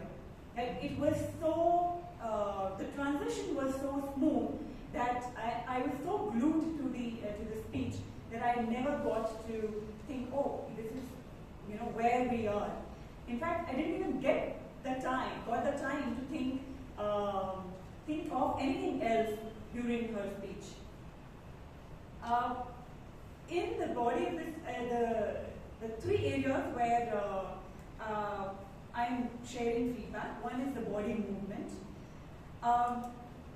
Every action of hers, even the non-verbal communication, the non-verbal actions, something like closing her eyes when she spoke about, throughout that time, and she kept her eyes closed. That was done very beautifully. Tiny actions that she did, feet moving, holding her father's hand, the whole of South India, the busiest station, Chennai, that is, in the whole of South India.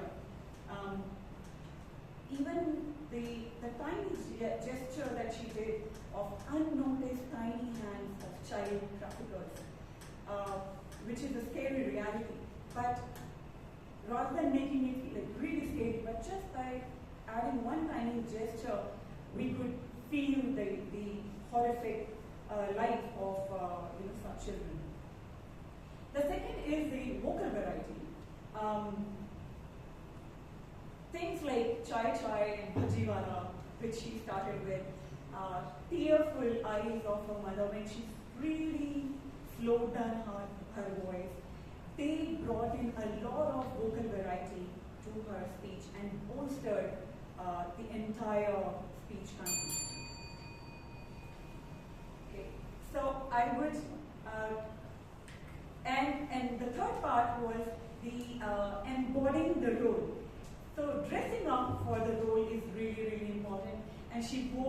a white frock with pink stripes, and we were all like, I was imagining a tiny Shivangi, a 2-year-old Shivangi in that dress. All in all, a great speech. I would say, luckily, like, she said all is well that ends well, but I would say all is well that begins well. Luckily, I feel that she's empowered with a beautiful placard life, and I know that she would empower it with each step that she takes with her conviction. Back to you.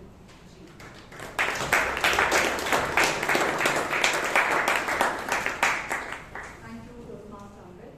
As a general evaluator, my responsibility is only evaluate the evaluator, not what. With that, I just have 2 suggestions, Toastmaster Amrith.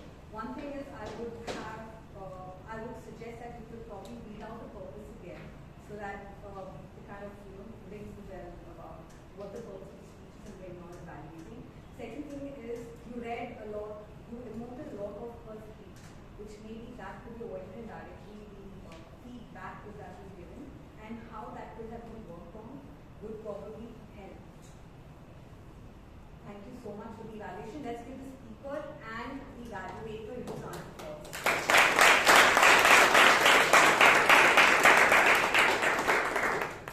Moving on to the second speaker's evaluator. The second speaker was Jewel, who was evaluated by Toastmaster Shreya.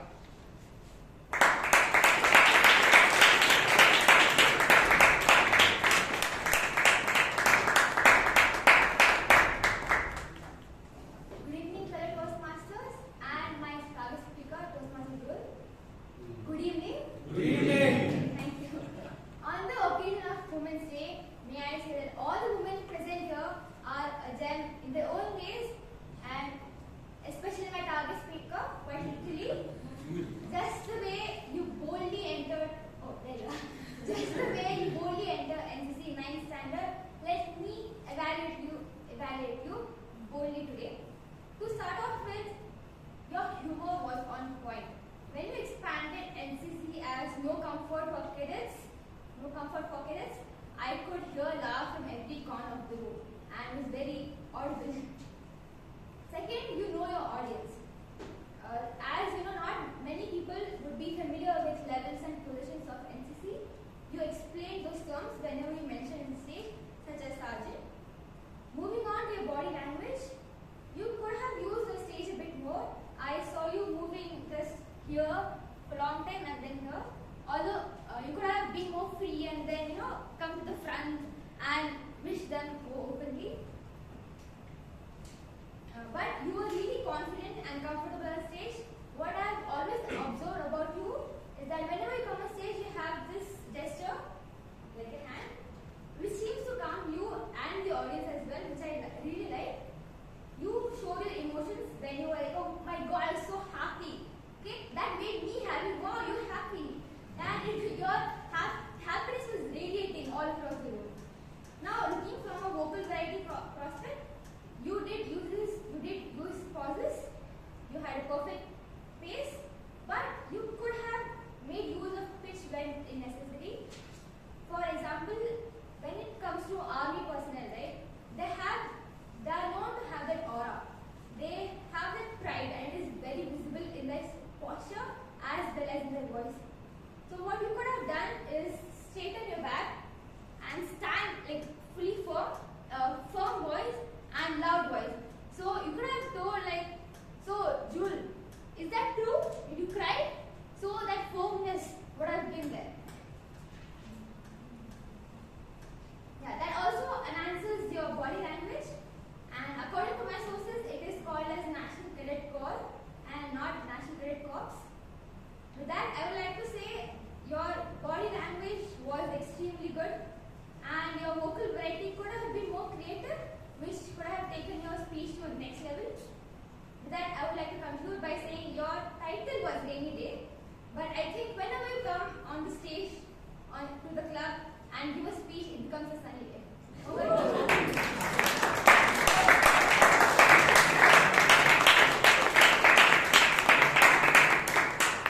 Thank you so much, Toastmaster Shreya, for such a detailed evaluation. Let's give a huge round of applause to the evaluator and the speaker.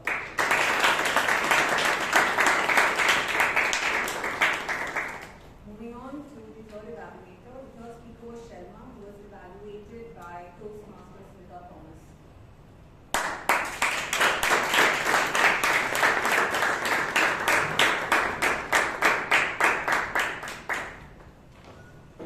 Good evening, Toastmasters and guests. Good evening. And Toastmaster Shelma in particular. Shelma, I like the way you walked in. The confident, smiling person that you are. And you made the connection with the audience. That was exact. Your conversational way of speaking, I totally admire it. The role play was an excellent idea. How the 64-year-old was convinced to take that Scandinavian trip was very good to watch, entertaining.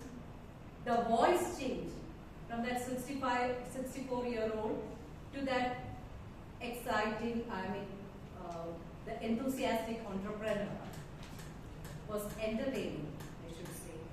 Then you went on to explain the different types of communication style and your perspective on each one of it. What I found lacking was more input on your communication style because the project asked for it. You said your communication style or direct style doesn't work for you, and what works for you? You left the audience guessing. When you had an entire minute more to elaborate on it. A few words of how you identified your style and how it impacted your entrepreneurial journey, how it added value to your workspace, you being such a good communicator in your work life, you're heading a travel agency. That would have been an eye-opener to each one of you sitting here. To conclude, you excelled in your facial expression, hand gestures, body language in general, the voice modulation, super. You may want to work on the content to make it more structured and so that it will impact the audience, and to challenge yourself, add an anecdote and on why direct communication style is not applicable to you, or why it did not work for you, whereas the initiative and supportive communication style helped you in your journey. Looking forward to more of your speeches. Over to you, Jennifer.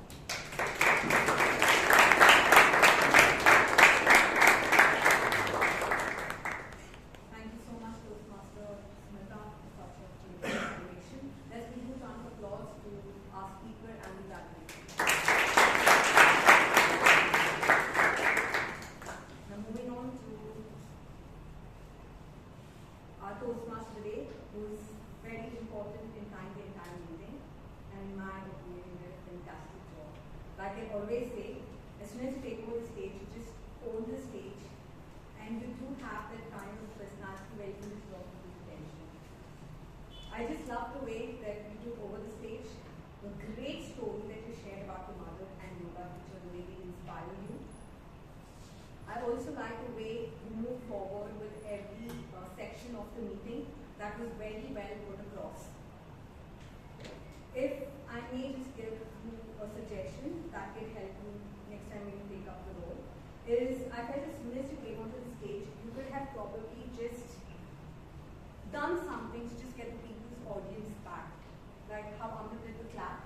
And I've seen you doing it before. You do some kind of an activity where you could get people's attention. So that would have helped after 2-3 speakers, after Amrith and then after the president gave a speech, and then when you took up, that would have helped.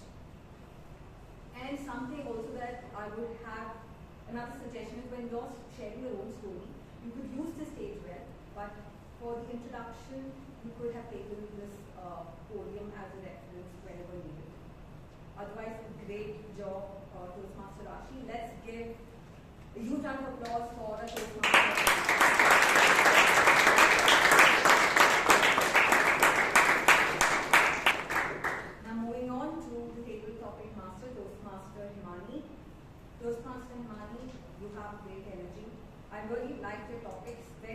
thought-provoking topics. I also like your connect. You had great connectors after every speaker speech, and then you again call out the topic. That was great. If I may just give a suggestion, would be as soon as you prepare the stage, you could have explained to people what table topics is all about, as we do have a lot of first-time guests, and they might not know exactly the benefits of table topics or impromptu speaking. So a little bit about it, and then dive into topics. Otherwise, a fantastic job. Let's give our table topic master a huge round of applause.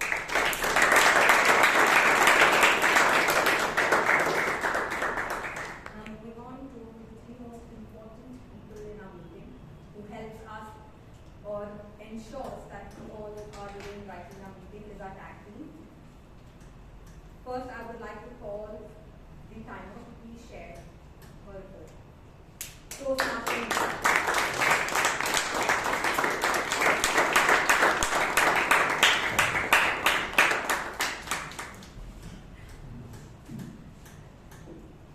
I'm back. I'm happy to report that all our speakers maintained the time and were spot on. None of them were behind time, but a few of them overshot the time. Toastmaster, our presiding Toastmaster, Chaitra, she overshot her speech by 3 minutes. Toastmaster of the day, Toastmaster Rashi, she exceeded by 3 minutes. All the speakers were really on time. Our evaluator, Toastmaster Amrith Kaur, she exceeded by 1 minute 28 seconds. All the table topics were very much on time. Toastmaster Ganesh today exceeded by a few seconds, maybe by 15 to 20 seconds, probably was confused in understanding it loud. Rest everything was really accurate. So, nevertheless, people really bolstered their wonderful word, bolstered the meeting today. Thank you.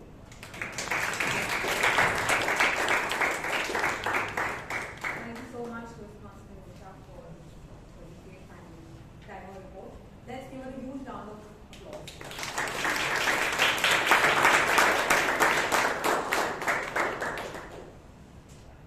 Please join me in welcoming our founder, Toastmaster Palgota.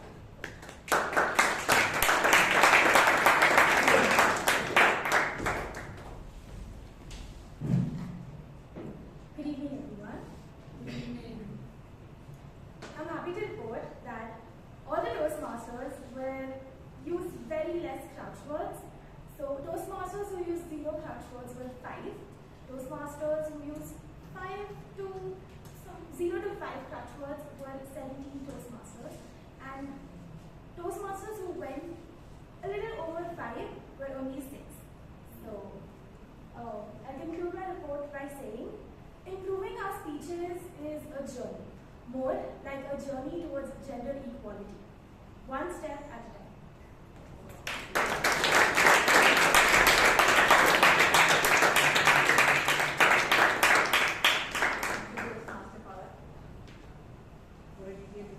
Let's give her a huge round of applause. And now moving on to our grammarian, Toastmaster Bhavana.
loud, select candy floss, eyes sparkle, curate the travel itinerary, ideas are fluid. Not so good usage of phrases are take out all responsibility, which could be take up all the responsibilities. I could be traffic, I could have been traffic. New days are gonna be easier, could have been new days are going to be easier. Communication is an art, could have been communication is an art. You would love to see sightsee, would be you would love to go sightseeing. Cannot always be to the point, cannot always be straight to the point. A lot of women is superhero, could be a lot of women are superheroes. For women, women are important. Look to my family, She's like, let's go to this restaurant, could have been she said, let's go to this restaurant. Younger days, you could have been during my younger days. Thank you, that's my quote.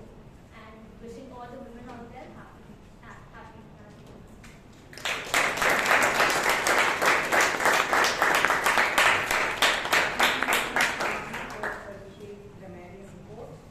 Let's give our tag team a huge round of applause.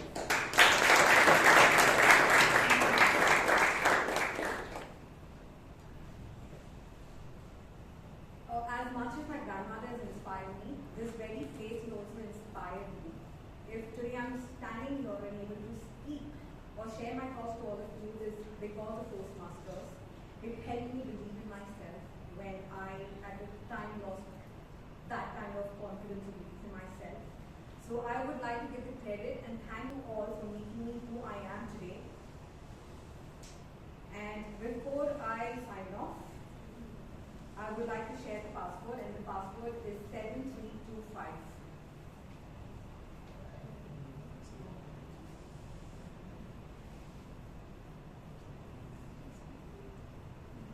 If you all have done, just give me a thumbs up.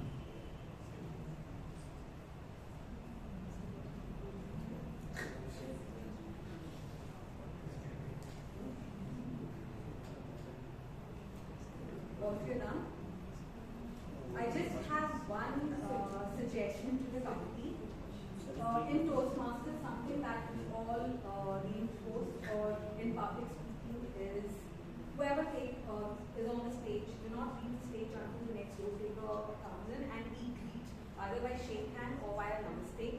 Maybe we can reinforce this, which was practiced much earlier, probably because of COVID that has kind of drifted away. We can probably start working towards reinforcing that practice, which I feel is very important in a public speaking platform.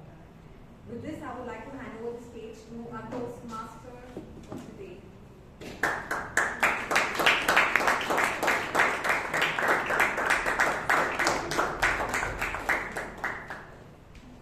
I think after all the discussions that we have done about women, for women, against women maybe sometimes, the last thing that I would like to say is that I also want to acknowledge the men who have stood behind women, who have given the fuel to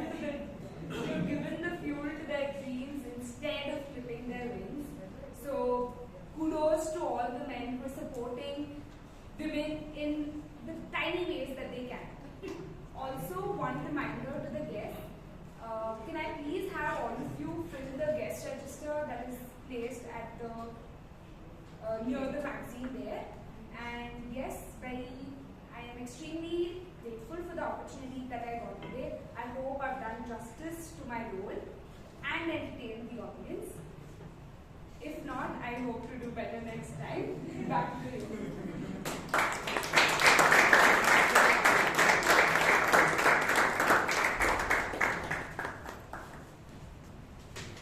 Thank you, Toastmaster Rashi. While we wait for the award, the prizes, certificates to be ready, I would like to announce the awards for the tag competition during the table topics. For timer, we had 2 people with near perfect timings.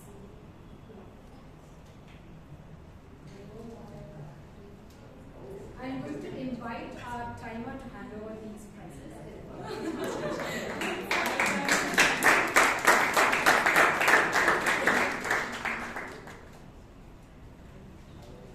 So the two people are DTM Vijay Anand, who took 1 minute 29 seconds, and Toastmaster Richard, who took exactly 1 minute 30 seconds.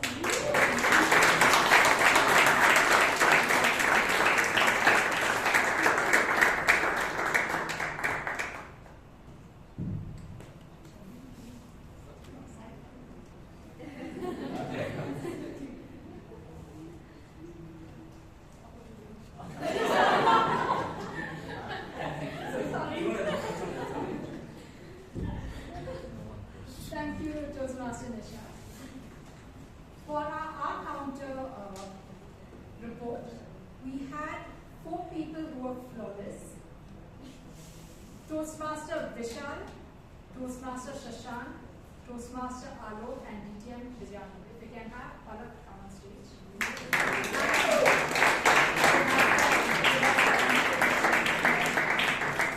So Toastmaster Vishal, Toastmaster Shashank is not here. Toastmaster Alok and DTM Vijay.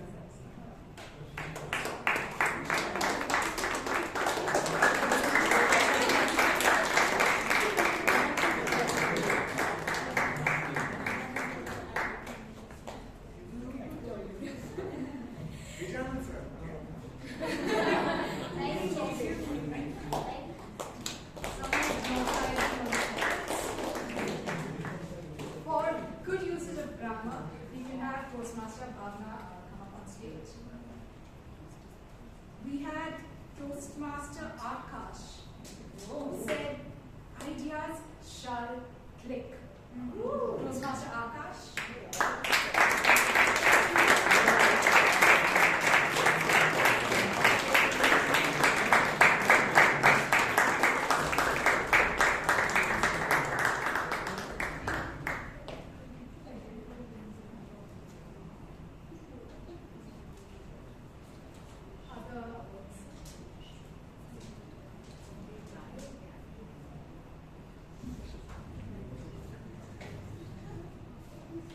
Our best auxiliary role taker award goes to someone who comes here once in a while, but when she comes here, she really makes an impact in our meetings. Toastmaster Misha.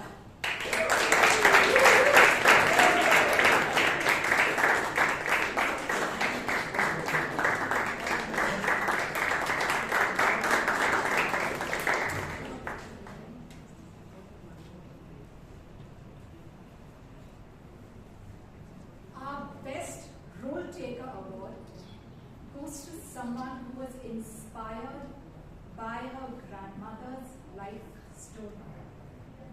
Toastmaster Priyanka.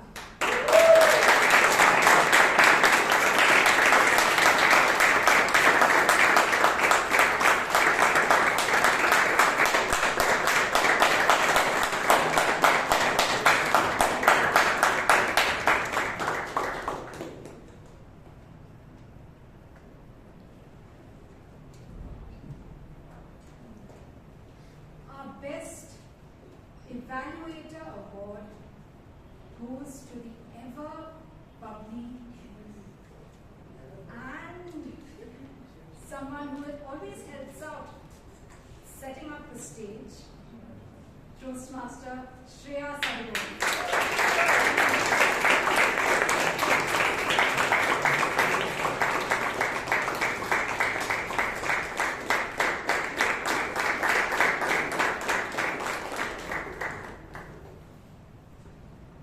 Our best table topics award goes to someone who has been walking on a tightrope. Toastmaster Ganesh.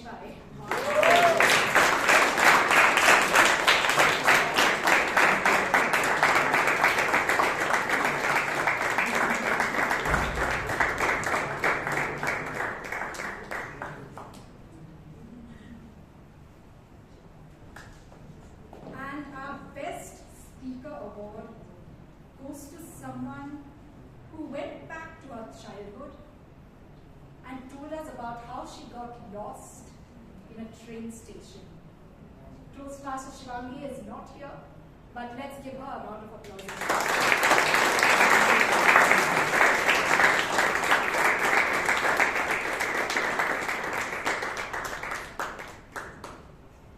With this, we come to the end of the meeting. I have one announcement for everyone. The details of our next renewals are up on the WhatsApp group. If you can please make the payment using the link given there, it will be great. Please do so as early as you can. Yes, Toastmaster Rashi will be in charge of giving you a walkthrough of the meeting, of Toastmasters. So our first time guests, please go meet her after this meeting gets over. With this, I declare meeting number 1468 closed.